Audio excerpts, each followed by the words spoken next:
Welcome. I am so happy to see everybody. Welcome to Transform Your Sunday. Four coaches, different backgrounds, but coming together for one purpose, and that is to help make transformation in all of your lives as well as our lives. I'm going to kick it off to Maggie and have her start. Maggie, can you tell us about yourself? Thank you so much. I'm Maggie Temez. I am the founder of Running Fox Living Food, and I help diabetics who are struggling with adapting to healthier eating habits to be able to find more time, more control over their symptoms, and confidence in all of their meal choices without feeling trapped in bland or boring diets. And I am going to kick it over to Juliet. Hi everyone, I'm Juliet, artist and coach, and I'm here to help you overcome all your self-doubt, imposter syndrome, get more confident, and thrive in your life, personal and professional. We all have issues or had issues in both areas, and your confidence is really at the core. My belief is at the core of a lot of things in your life. So I'm helping you in this area and I'm gonna leave it to Iris. Thank you, Juliet. So my name is Iris Santos, and I am the founder of I Santos Coaching, and I work with adult women 45 to 55 to end with the trauma that can arise from a toxic relationship, to find inner peace, self-love, and live life in freedom. Be you at any level of your life. So who am I missing? Is Jennifer. Thank you, Iris. I am Jennifer, owner of Oxygen, a mind and body coaching company, helping hundreds change their lives simply by changing habits around health and happiness, one habit at a time. Basically, I help people get physically stronger and mentally stronger to create the life that they love to live. And I am really excited about today's topic. It is all about this idea. We're in January, and right, there's a lot of times people have New Year's resolutions. They want to lose weight and they want to feel better. So I want to talk about exercise, but not as exercise losing weight, the actual benefits of exercise being a choice instead of a chore. Does anybody have any thoughts? Everyone, I think I saw Iris, then Maggie, and then we'll go to Julia, and then we'll share. So exercise. What are Thank your you. thoughts? This is an amazing topic. I'm so glad you brought it up. Exercise as a choice, and not as I have to. No one in this world like to do have to. Those are childhood behavior. Those are childhood stages when we have to do what the adult is telling you. So when you do exercise because it's part of your routine, it's part of your mental health, it's part of your healing, it's part of telling your body, yourself, I matter.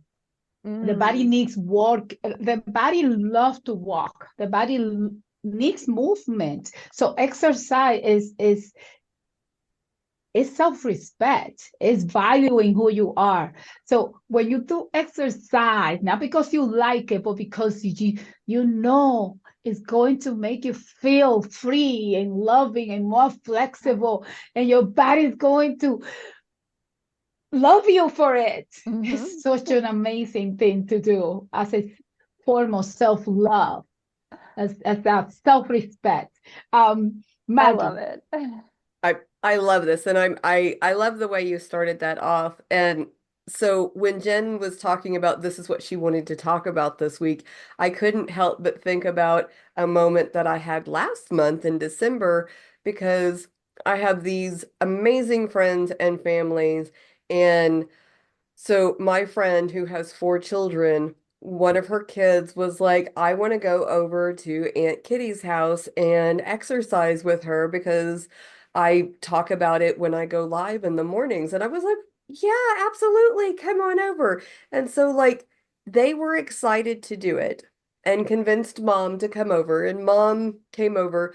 But we had this discussion. Now they're like multiple ages, but we're talking like between, 6 and 10 age-wise, and they were excited to come over to exercise, to do things.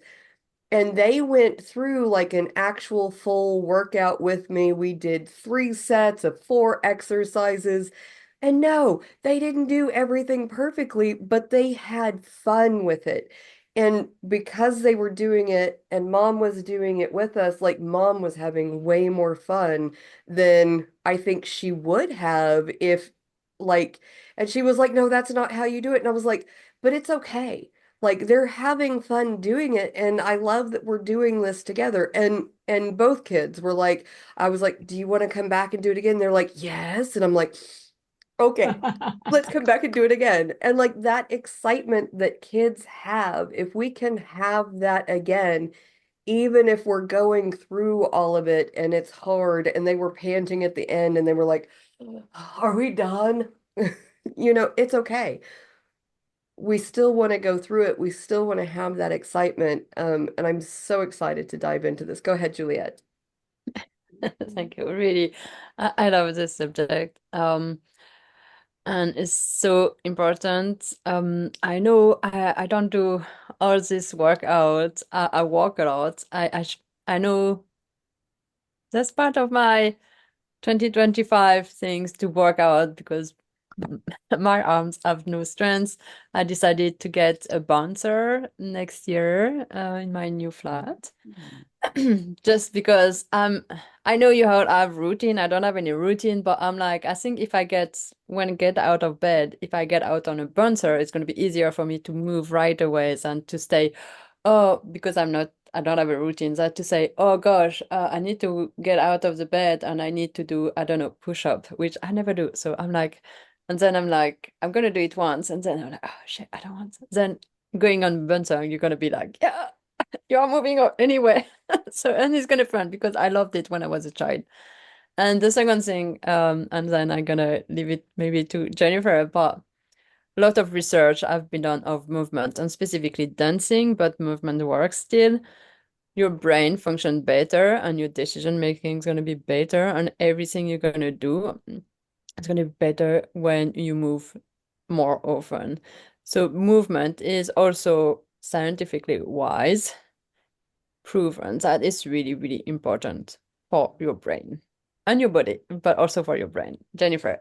Juliet, I love that you share that because I am in a brain class and I love anytime I see the benefits of exercise being reinforced for the brain, sleeping, cognitive, it even just helps you digest better. But what I love about it too is I love the feeling of power and accomplishment it gives to Maggie was talking about children, but I have clients that are in their late 70s and are stronger now than ever before. Clients in their 60s that have fallen and not broken bones because they have muscle mass. So the idea of exercise as this protective form for the body, for the mind, for feeling good. It's almost like this magic that we actually have in our bodies. And I love the fact that you purchased a bouncer. And yeah, just moving your body is moving emotions out and through your body.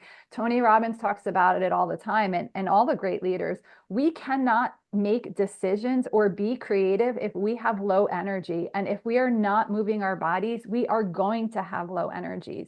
The average American sits. Sitting is like smoking, they say. You want to move your body. I know there's hands going all up, but I love this topic. I'm not sure who had their hands up. Iris. It was me. Like me. It was me. You just reminded Maggie actually reminded me how many times I get the question, why do you exercise? You are so skinny. And it goes back to the original reason of exercise. It has nothing to do with being skinny or being overweight or being, obviously, if your body is out of shape, it's a concern, it's a medical concern. But being skinny has nothing to do with not having a medical concern either. Either way could be. So exercising is not about your body shape. It's not about your body. It's about self-love. It's about having that foundation. When you exercise, it releases the oxytocin and your endorphins, and it make you feel when you finish elevated. And it's just beautiful. Like I said before, the body needs movement, and when we lack of movement, that's when our index, our muscle mass goes down, and we decrease in our ability to move and be flexible. And everything that we must do and accomplish in this life, we need clarity, we need exercise. Let's do this, people. Maggie. Yeah, let's do Let's it. do this. So many good shares happening, and Juliet was talking about something like she felt like if she got the rebounder, then she could just get up and that would be something more she could look forward to. And I think really identifying what are the physical activities that actually bring us joy and then making the decision that that's what we're going to facilitate for ourselves can be so helpful. I see you. I'm gonna get there in just a second. But like for myself, I wanted to share this. Like I know that I struggle with trying to figure out, do I do this? Do I do that? And so setting myself up something where I don't have to make the decisions, where I can be like, okay, it's Sunday. On Sunday, I'm going to go ride my bike because now I have it set up inside, so it doesn't matter whether it's cold or wet or whatever it is.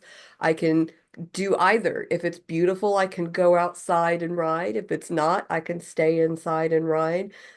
I got strength training and I have programs where I don't have to get caught in that moment of indecision, but I have options for myself that I know I'm going to be able to enjoy and have good results, good feelings when I am done, a sense of accomplishment because I've gone through that.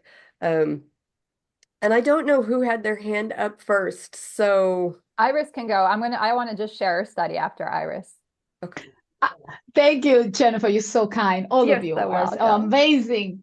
All I wanted to say that exercise doesn't have to be something specific. Walking is a complete exercise. Swimming, dancing, whatever makes you movement, and especially if you are making your heart make an effort, meaning you go out of the sedentary movement of the heart and you make your heart beat a little bit harder, that you know this by the way you breathe, if that you're making yourself at to the point where your heart is actually pumping faster. So if it's walking is what you do every day, that's a complete exercise, and it doesn't have to be every day. It's just a routine that you tell your body, I am here, let's go do this. um, Jennifer, and I don't know, Maggie. So I love that, Iris. There was us, and I wanted to just share a study because you're right. It doesn't have to be work, strength training or biking or whatever. But what does have to happen is the intention. There was a study done where there were chambermaids that cleaned, and when they realized they were cleaning for the average exercise time, they took the two groups and they broke them out and they told the one group, listen, for the amount of time that you're cleaning, that is what they recommend for exercise.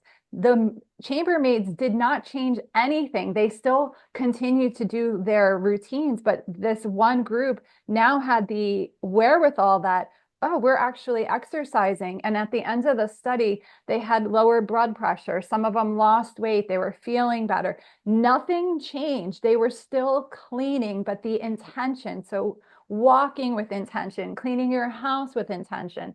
I move firewood sometimes. I'm like, that's a workout. Whatever it is having this intention that you're intentionally giving self-love in the form of movement.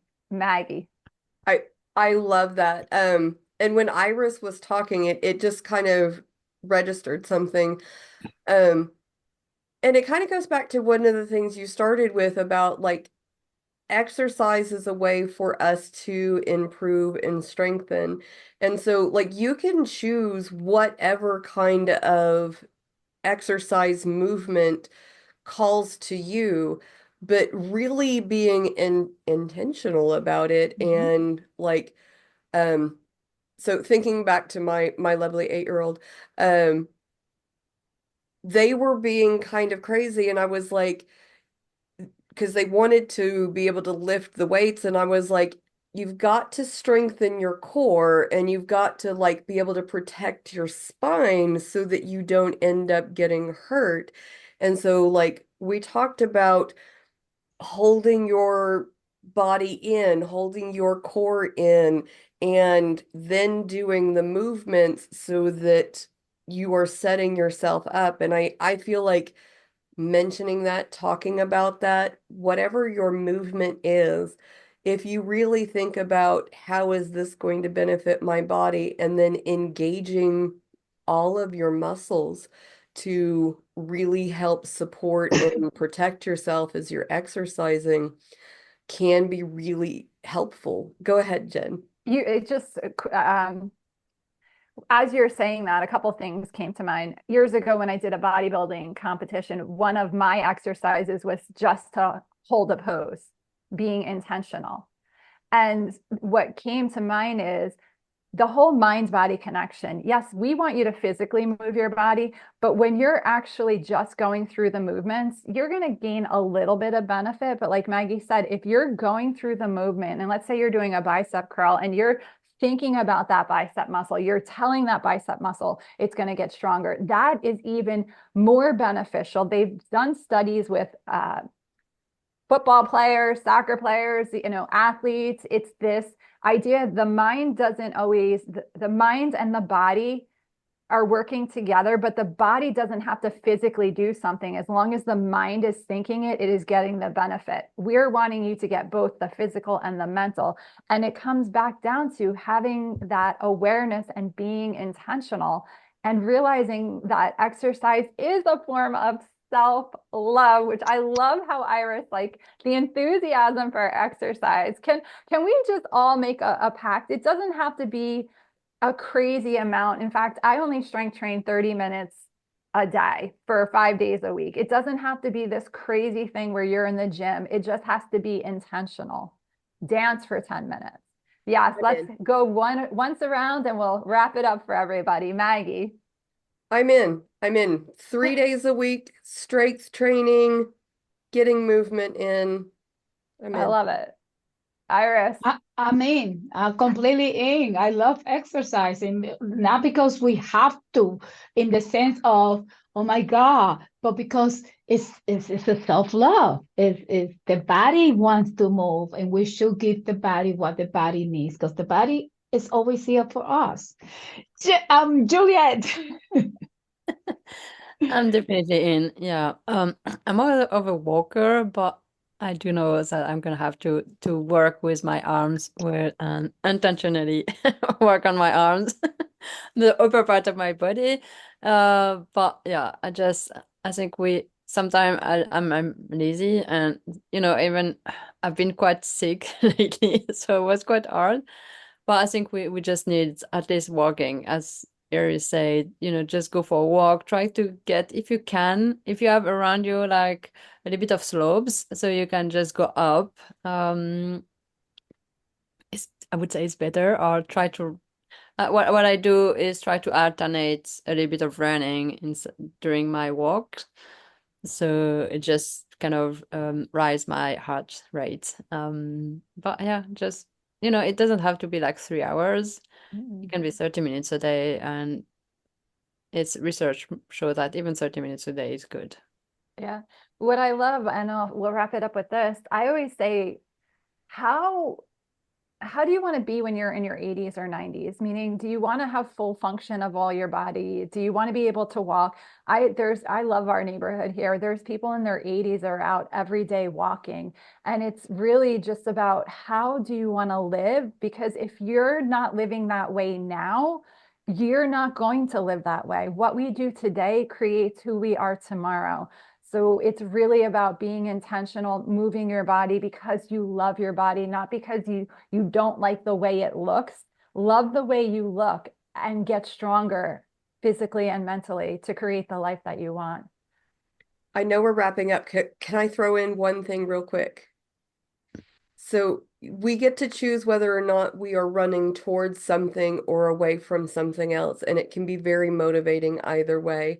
But if you are looking at your family who has come before you and they're not living a lifestyle in their retirement that you are looking forward to, you have the ability to make those changes right now. And as much as I love my family, that's where a lot of my motivation to make changes comes from. That's all I'm saying. Iris. I just want to say this real quick because it triggers when Juliet and also you mentioned about the 30 minutes, and also you, Maggie. For you, it might not be 30 minutes. It might be 3 to 5 minutes. This is how I start. I mean, I have always been exercising in my life, but my body got compromised by this virus that I went from 6 miles to 0 miles. I couldn't even walk 2 minutes. So I started with 3 to 5 minutes. And every day I got up and I did this 3 to 5 minutes. It unlocked my hips, it unlocked my bones, it unlocked my strength. So maybe not 30 minutes at first, but the intention behind it, that you consistently get up and you do this, and then you increase until you find yourself at 30, at 1 hour, whatever will work best for you. The most important part, like Jennifer said, is your intention. What is it that you are doing and why you are doing it? Awareness, self-love, clarity. Okay, there you have it. I love it. And I love Iris, and we'll finish with that. I love Iris's point, and it's so true. It gets back to breaking the habits down to just 5 minutes. So if you can only put your shoes on, stand up, and walk down the hallway, awesome.